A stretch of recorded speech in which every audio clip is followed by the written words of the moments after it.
Hello, my little bear cubs, and welcome back to another episode of Secondhand Therapy. We need to remind you that we are not therapists, we are not experts. This is not a substitute for therapy. This is not professional advice in any way. We have a Patreon. We have a Patreon. Tons of bonus stuff on there. Yep. I'm reading stuff. We're doing things. There's going to be a documentary on there. There's merch discounts. There's bonus clips. There's bonus clips. There are early kind of access. bonus episodes. We have moonwalking. We are going to be, maybe, don't tell anybody, starting a second podcast. Ooh. That is going to be only on Patreon. It's going to be, we get tired of talking about therapy, so we kind of want a show to just dick around, and we might do that. Yeah, so check out our Patreon if you want to help us support the pod. If you want to support the pod, you can do so. Patreon.com/secondhandtherapypod. We have merch available at secondhandtherapypod.com. If you want to reach out to us, you can do so via email, secondhandtherapypod@gmail.com, or you can text us or leave a voicemail at 818. Can I try? Yep. 818 Nope. 818-850-2448. That's what I was going to say. Thanks for being here. Enjoy the episode.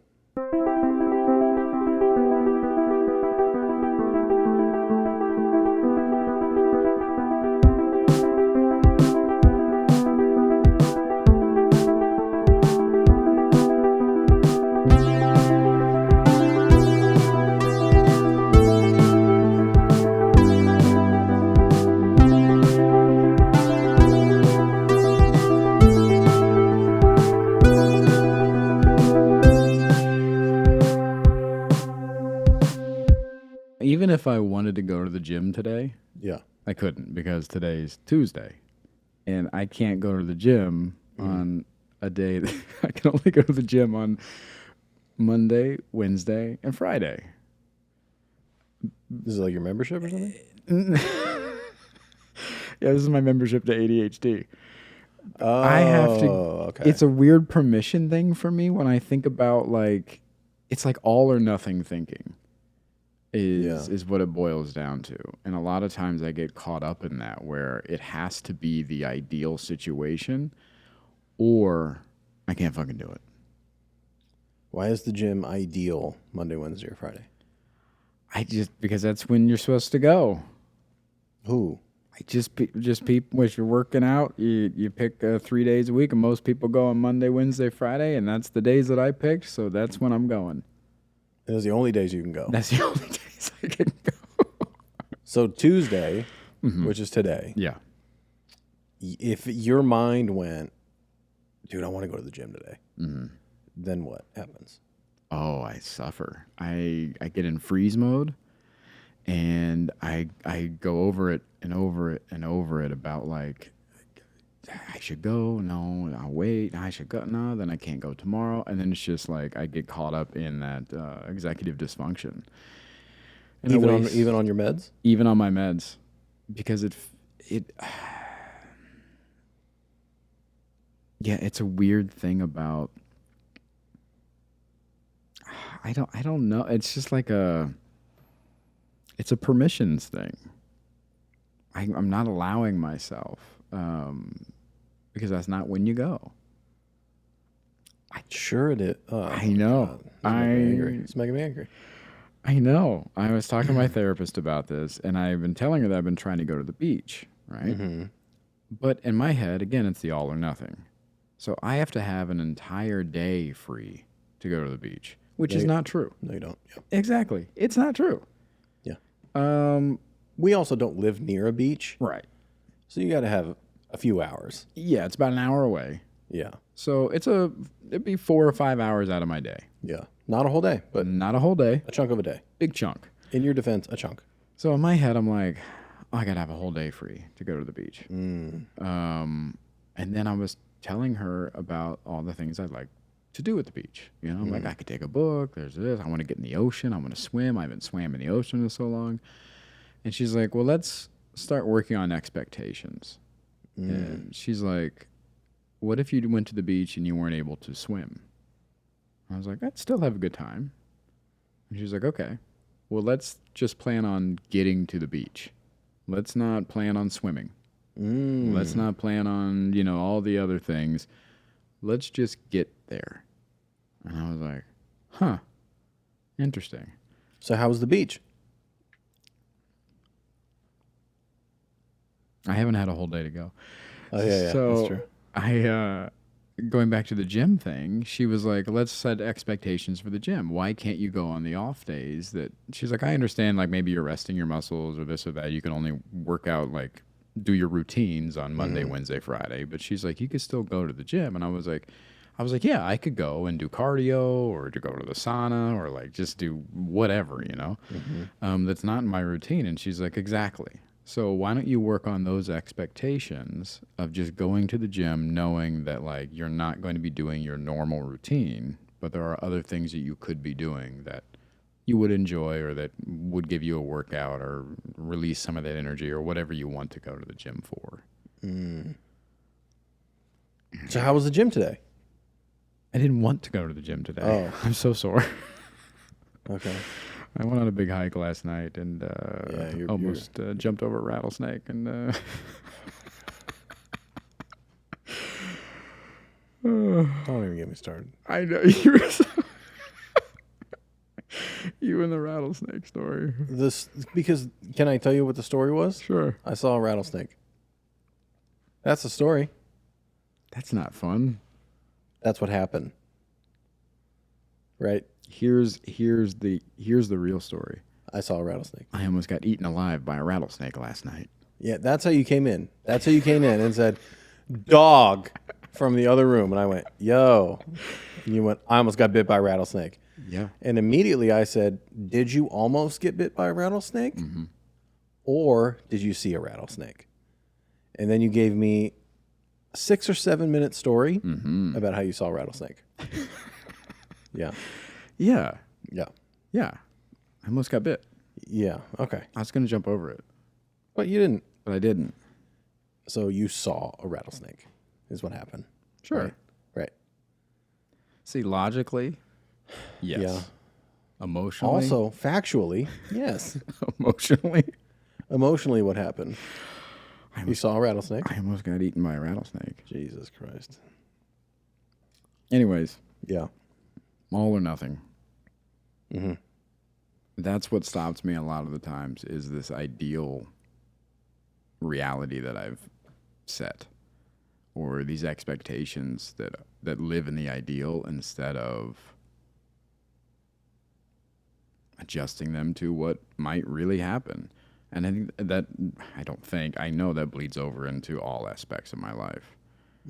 I deal with that a lot in we were talking about last week about dating and things like that. Like I get caught up in the ideal. And then when things actually happen or whatever, it actually goes down, I'm like, oh, well, this isn't how I pictured it. Same thing with business and things like that. I'll go on these shoots and I'll think like, oh, this is going to be this way, or I'll go into it thinking one way. And when it's not exactly how I thought it would go, I'm disappointed. Yeah. I would say borderline devastated. It usually hits you pretty hard. Yeah, it fucks me up. Yeah. Yeah, because then it feels like a waste. I'm like, oh, I just wasted my time and energy on that. Would you wait because it wasn't the ideal, like, Scorsese movie? It was just like an indie? Yeah, or whatever the expectation is. Yeah, I'm like, I come away from it being like, oh, that's not how I pictured it. So, yeah, it doesn't count. So if you just went into it with no expectations, you could probably enjoy life a lot. Yeah, that'd be great. Interesting. Or lowering my expectations, or trying to, again, bring them back down, be more grounded with them. Do you suffer from that at all? How do you go into... Well, first off, let's not say suffer. Okay. It's not cancer. All right. Are you suffering from this? Well, let's see. What's your question? Are you suffering from these expectations? These debilitating symptoms? Do you ever, I mean, how do you go into situations? Do you have a this is going to go this way? Because I think you do. Sometimes. But I think it's always... Usually I don't want to go. Yeah, it's usually negative. I was gonna say it's usually like I'm like, hey, let's go to this, party or whatever, and you're Yeah. like, it's gonna be terrible. This is gonna be X, Y, and Z, and I'm like, okay. Yeah. So, I mean, I'll get pleasantly surprised sometimes. And then sometimes I'll just be like, yeah, that's what I thought it was. Do you often feel that way? Like you're like, yep, that's what I thought. Yeah, I have a pretty good gauge on what I'm interested in and things that I'm going to enjoy. Sometimes I am pleasantly surprised. Yeah. Or I'll go to a thing like a social gathering and be like, oh, I actually had a good time. That happens. I don't typically go in with like super high expectations Yeah. because I don't plan to enjoy much. I And that's better than what I don't know. Probably not. I wish we could just meet in the middle. If you could have a little Yeah. bit of mine, I could have a little bit of yours, Yeah. then we'd just be like leveled out. I feel just like, I don't know, dude. I don't really get excited. I don't yeah. really expect to enjoy most things that most people enjoy. Like if we had an opportunity or something, if someone was like, I don't fucking know. Someone was like, hey, oh, dude, I got jet skis. You guys want to go jet skiing? How excited would you be? Oh, so fucking excited. I'd be like, I don't even know. Well, okay. Really? Yeah, I don't care. Bro, jet skis? Don't care. What about four-wheelers? Don't care. Nah. That's insane to me. I'm sure it'll be fine. It's going to be the time of our lives. It's not. Here's the thing. See, like that, I'm not excited about it. I don't Yeah. expect. I feel like I would do a thing once and be like, okay, I get it. I'll go again. It's not as great as the first time. Third time's not as good as the second time. I get it. I don't expect to enjoy things really. I just want to fucking chill and have some. I just want to chill and have some laughs, dude. That's all I want. Yeah? Yeah. Do you... It's going to sound harsher than it is. Okay. I don't care. Do you feel like you're better than these experiences? Or too good for them or something? Like, it comes off a little bit like, oh, I'm smarter than that to, like, enjoy that. I know most people enjoy that, but I'm like, I get it the first time around. Fuck it. No, I think I'm just not excitable. Okay. So even if I am on the four-wheeler and it's fun, Yeah. like, and then I'm done and I'm going to do it again, like, Yeah. it's not going to be as exciting. Why would it be as exciting? Okay. Is sex now as exciting the first time you had sex? Sometimes. It's as exciting? You're that amped up for it? No, you know exactly what it's going to be. Like, it's still great. It's still enjoyable. Yeah. I'm not excited like when I was 17, bro. Yeah, but you're still doing it. Yeah. So you'd still enjoy it. go four-wheeling. Maybe. I don't know. Wow.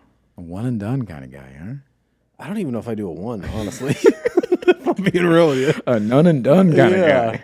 Because also I'm just like, That's so funny. I'm too logical. So I look at it and be like, what are the chances this thing's going to flip over? Yeah. What are the chances this, like, whatever? And I'm like, is the fun I might have worth this thing flipping over and landing on top of me? Is it like, is it worth the, and I'm just like, dude, who gives a shit? Oh, I didn't ride a four-wheeler today? Okay. I'm like, fucking, what do I care, dude? Yeah. Yeah, I don't know, man. I don't know, dude. That's so, yeah. I truly just want to fucking chill out and hang and have some laughs with some people that are cool. I don't give a fuck about activities. I don't care about activities. I'm not big on the activities, but Yeah. I would like to be doing more activities. Did you hear yourself? Mm-hmm. You're not big on it, but you want more of it. Yeah, because I feel like I have almost no activities. Perfect. Yeah, but I need a little bit of activity. Like what? What's an activity? I would love to go four-wheeling. Right. Not all the time. Twice a year. What's a fucking activity that you don't need equipment for, or you don't need a friend who has a thing? What could you do tomorrow if you were going to do an activity? What could you do? I that could would go satisfy to you? a museum. Cool. Yeah. I love museums. Do you want to go to a museum tomorrow? I would love that. What's tomorrow? Wednesday? Can't. Actually, might be able to. I'm just kidding. Why do you hurt me like I'm this? just kidding. I might be able to go. That hurt. I might be able to go. You know what? I'm busy too. Are you really? No, I still want to go if you want to. I'm down. Let's go easy tomorrow. Yeah, this weird permission. I do suffer from permission. You don't suffer from anything. I don't allow myself to do a lot of things Yeah. because a lot of times I feel like I have too much to do, like work-wise. You don't, but yeah. Why do you think you feel like you have so much work to do? Is it because I've been asking you to do memes and I don't have any memes? I'm just, fucking the meme. I got a meme boss. No, I mean, I told you the other day when I was making out my list for the year, like I'm currently working on 11 projects. That feels like a lot. Are you currently working on 11 projects, or are you a part of 11 projects that are not completed? 6 of them are probably all me working on them, and the other ones are like things I have going on with others. Okay, so of those 6, how many are you currently working on? 6. Okay. Editing, what are you doing? Yeah, most of it is editing work. Okay. The majority of my work is editing. Yeah. So I was telling my therapist that I don't allow myself. I feel guilty when I take time for myself. For me to actually think like, I'm not going to do anything tonight. I'm going to watch a movie. Are you out of your fucking mind? You're going to watch a movie? Let me ask you a question. Yeah. You ready? No, but fucking do it anyways. So, this taking time to do things, is this a nighttime problem? Do you feel guilty when you take a nap? No, because I feel like I need the nap so I could do more work. So I feel like it's part of the work. Okay. And I don't nap every day. I nap a lot. I like to nap. You nap on weekdays, yeah. You nap on work days. Yeah, I need a little crash here and Yeah. there. Yeah. That's fair. Yeah. But you don't feel guilty about that. Some days. Yeah. Okay. So is the majority of your guilt like outside of work time? Business hours, some would call it? Yeah. What's the difference?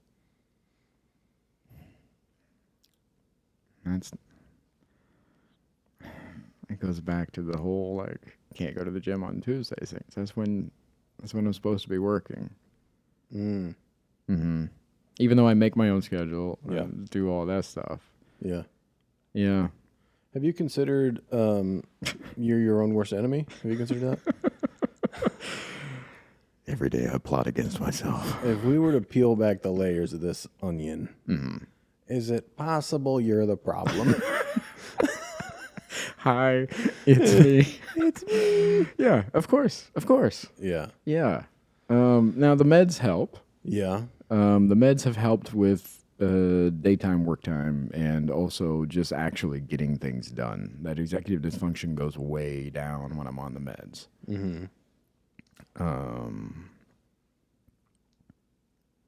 My therapist described it as, you'll love this, as mom guilt. What's mom guilt? Mom guilt is mothers don't feel like they can take time for themselves because they have so much going on.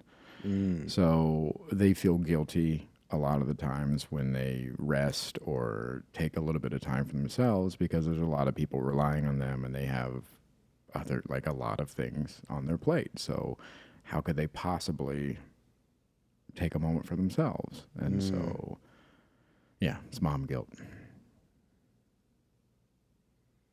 All right. I thought for sure you'd have a heyday with that. I hate it. I mean, Yeah. how'd you get mom guilt?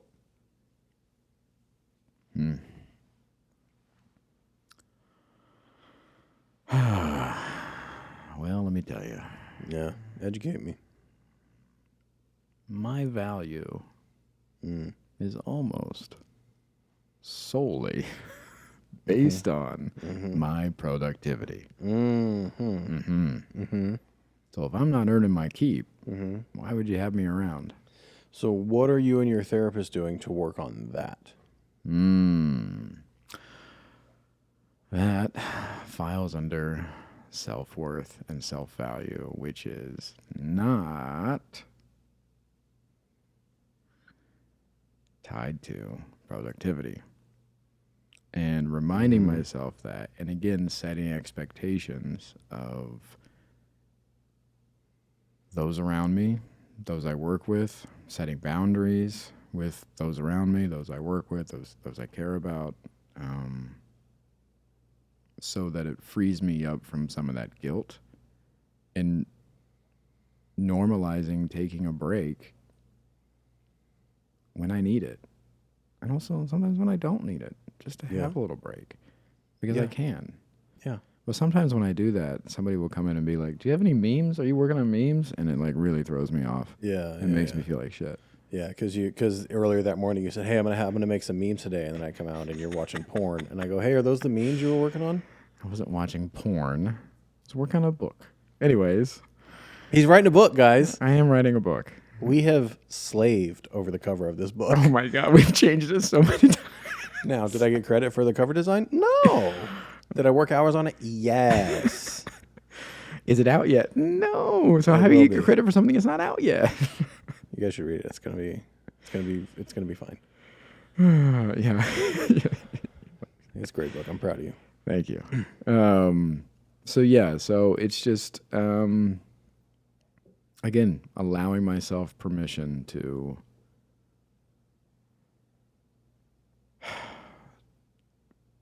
do these things even on the days that I'm not supposed to be doing them, or doing them on the times that I'm not supposed to be doing them, or whatever. How do you do that? Little by little. So again, like setting alarms, or again, trying to find different expectations. This guy said setting alarms. Yeah, allowing myself like, okay, you have an hour. You can afford an hour to do whatever you want. Yeah. Or Doing it? you have 20 minutes. I did it today, actually. What'd you do in your hour? I didn't do that. I set a timer for my work. How'd it work? How'd it function? Great.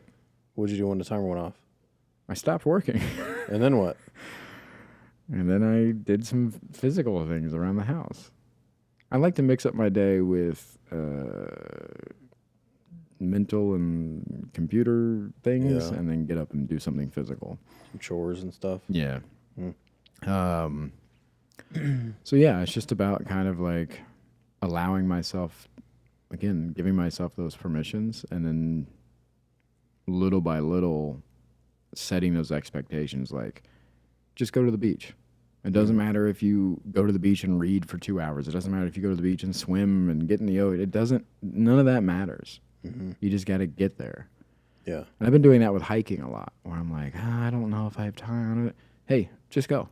Yeah. And I've been going to the mountain a lot this past week. And I feel great about that. Yeah. So yeah, it's just that. Just go. Just get yourself there. Yeah. Good for you. Thanks, man. How do we get you to try a different mountain now?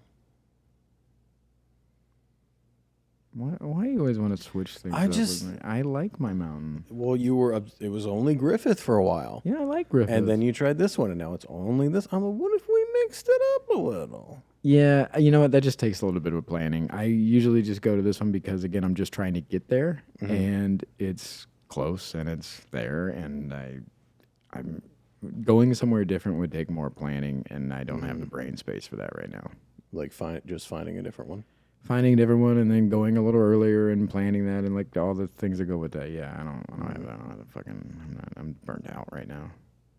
Fair enough. I've been in a little bit of a funk. I've been in a funk. You have been in a little bit of a funk. Yeah. Yeah. Don't like it. Still Trying to get out of it. Still in it? Still in it. Still in it. Still in it. Still in it. Yeah. Yeah. What are you working on? Well. Mm-hmm. So recently in therapy, I've become uncomfortable very quickly. Just now or in therapy? Right now. Just right now. Yeah. Um, Okay. we've been talking about how my last relationship, she's dead if you don't listen to the pod, is causing problems in my new relationship. Mm-hmm. And my therapist, we've been gearing up to do EMDR around a lot of these traumatic events in my last relationship that are tattooed on my nervous system still. Yeah. And today was the day we did EMDR. So last week, we picked out some memories that, when I think about them, hurt me or give me a lot of anxiety. Yeah. And today we tried EMDR on them. And the anxiety I had going to therapy today was high. Yeah. You know me. I got to be on time. Yeah. Okay. And I'm not kidding. There's a sign-in sheet at my therapy office. You put what time you arrive and your appointment time. Mm-hmm. I don't even try to do this. Every week I arrive at 2:53 for my 3 p.m. appointment. I got there at 2:59 today. Cutting it close. Yeah. Wow. Yeah. I just could not get myself to leave the house. Yeah. Yeah, I know. I was on a phone call and you were still here, like, Yeah. Asking a question that does not 2:40. matter. Exactly. Hey, you know where that picture is? You're like, yeah. So I was like, okay, just forget about it. Yeah, I was like, oh, he's scrambling. Yeah. Yeah. So I got to therapy Yeah. right on time. And a lot of anxiety because we ended last week with her saying, can we get right into EMDR next week? And I was like, yeah, that's fine. Let's do it. She's like, because, we're going to need time if we need to stop and pause, or if it gets big, if we need to work down. She's like, so can we just get right into it? And I said, yeah, that's fine. So I get there, very nervous, very anxious. She's like, seem a little anxious. I was like, yeah, I know what we're doing today. Let's fucking do it. And then let's just get it over with. Yeah. And she's like, well, she did the thing. She's like, you have full authority here. Like, if we need to stop, we can stop. If you don't want to do it, we don't have to. And I'm like, let's just fucking do it. Let's just get it over with. Yeah. So, we do like the little evaluation before of like, when you think of this memory, how bad is it? So you can monitor how you are reprocessing. And then we start. And as soon as we start EMDR, I feel nothing. Just numb? Zero emotions.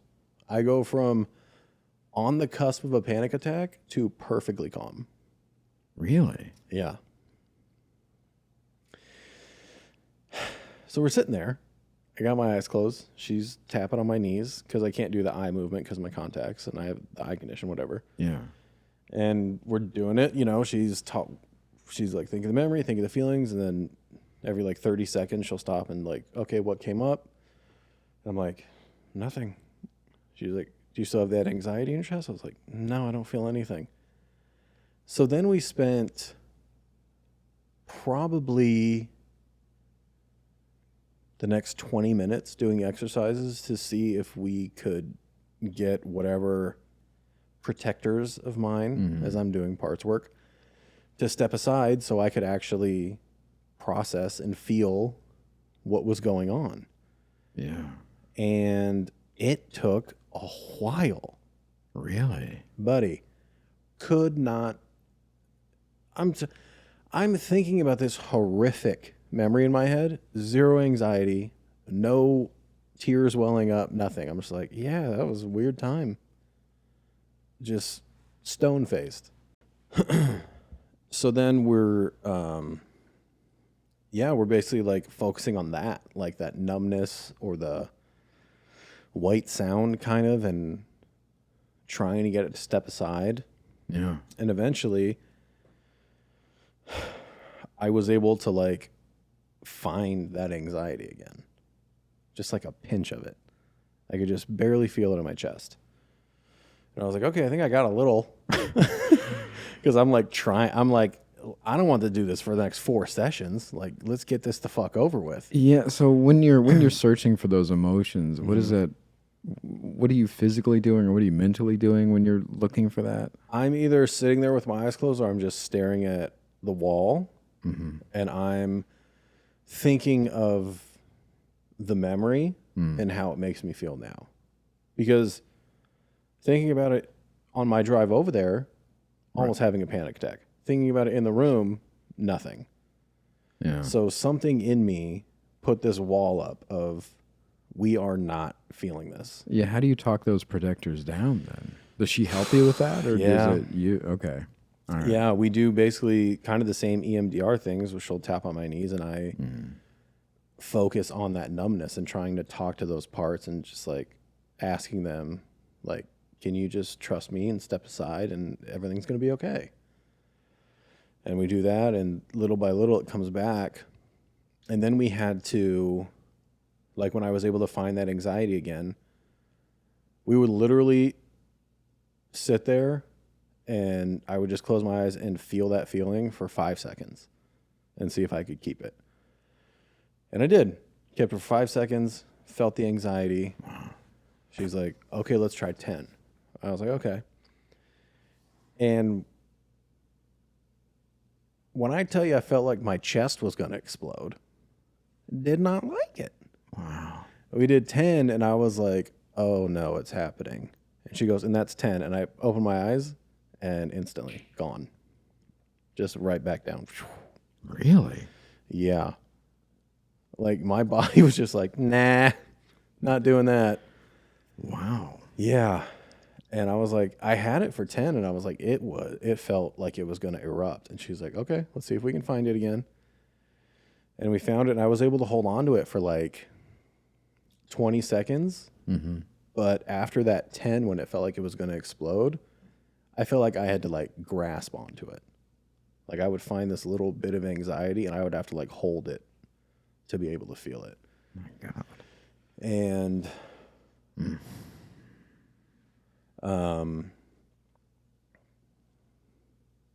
it was a fucking weird day, man. It was a weird experience of like, I have spent so many moments in the last few years of my life trying to escape my anxiety. Yeah. And today I was sitting in this room like trying to hold on to it. And it was this weird mind fuck of a moment.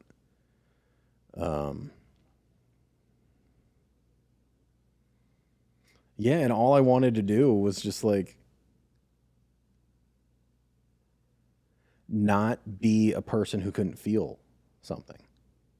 Yeah. It felt, oh man, it felt so weird. I'm sitting there like with this horrific memory and I couldn't feel anything. And I was like, oh, what is wrong with me? And it was a mind fuck, man. Were you able to get through any of the, did you actually get any work done? Yeah, yeah, surprisingly, yeah, I do feel like we got some things done.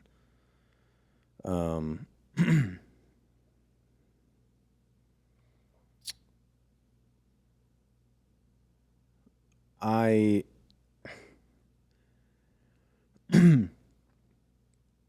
never really told that story publicly. Just, you know, the last relationship and like how it played out and how she died. And I've only talked about it, especially on here. And even in my film, I've only talked about it with regards to grief. Yeah. And I had this really really weird moment today when I was sitting with my eyes closed and I'm just like thinking about this memory, and she's tapping on my knees, and it was like this. I don't even know how to describe it. It was just this weird, like, overcoming. I was overcome with this feeling of peace. And the only thing I could think about was, like, I think it's time I talk about this on the podcast. Really? Yeah. I'm like, I think it's time for me to just tell this story. And I told my therapist that. And she's like, that tells me we're getting somewhere. Yeah, that's huge. She's like, if you're ready to let go of that, she's like, I think we might have somehow made a big step. She's like, how does it feel, the idea of talking about it? And I was like, it feels like the exact right thing to do. I was like, it feels so peaceful. And I can't help but wonder if I finally,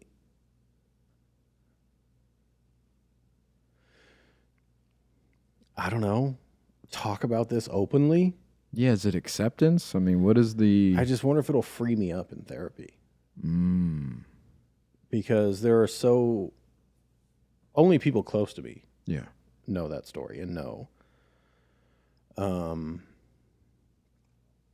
So yeah, I wonder if it would just free me up if when I go into therapy to try to feel these things that I'm like, everybody knows now. Like I'm not protecting anybody anymore. I'm not. Does it feel like you've been carrying like a secret or something, or is it? Not consciously. Yeah, maybe. yeah. Maybe. Were you ashamed to share it, or just didn't feel like it was anybody's business, or?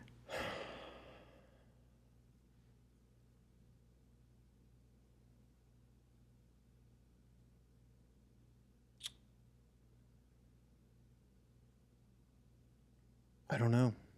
Did you just feel like it just belonged to you? It feels.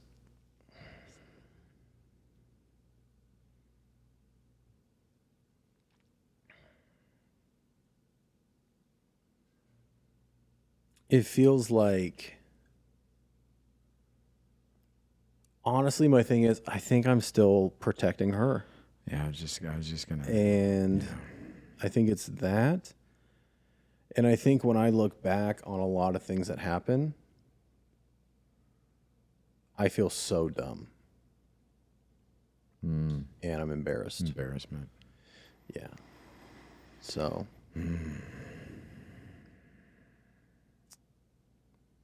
Yeah, I think those are the two. Yeah.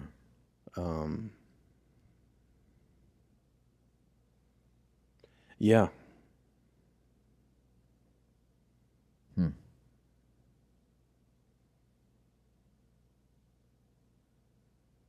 I don't know. Maybe it's time to tell the story. I don't know. What do you think? Yeah. Don't say yeah. Think about it. I am thinking about it. Shut up. Really? You think so? I think you're right about feeling like you're protecting. Yeah. I think it's interesting to peel back, dive into like, what are you protecting? Is it her, or is it ego from embarrassment? You know, maybe both. I think it's both. Yeah. Yeah. It's hard to.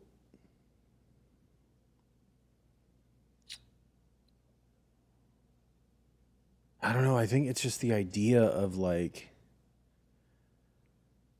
Because I really haven't talked about. I've only talked about the grief. Yeah.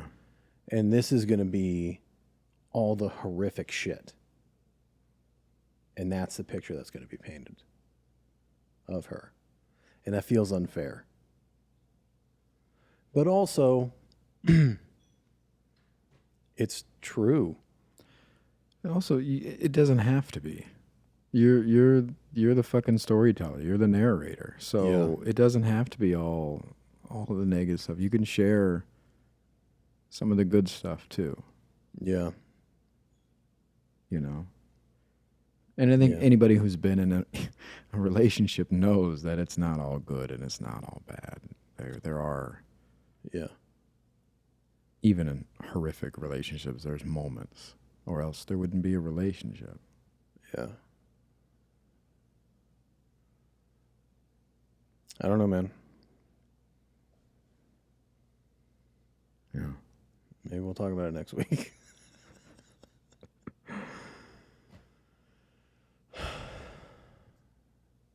Can the episode be over now?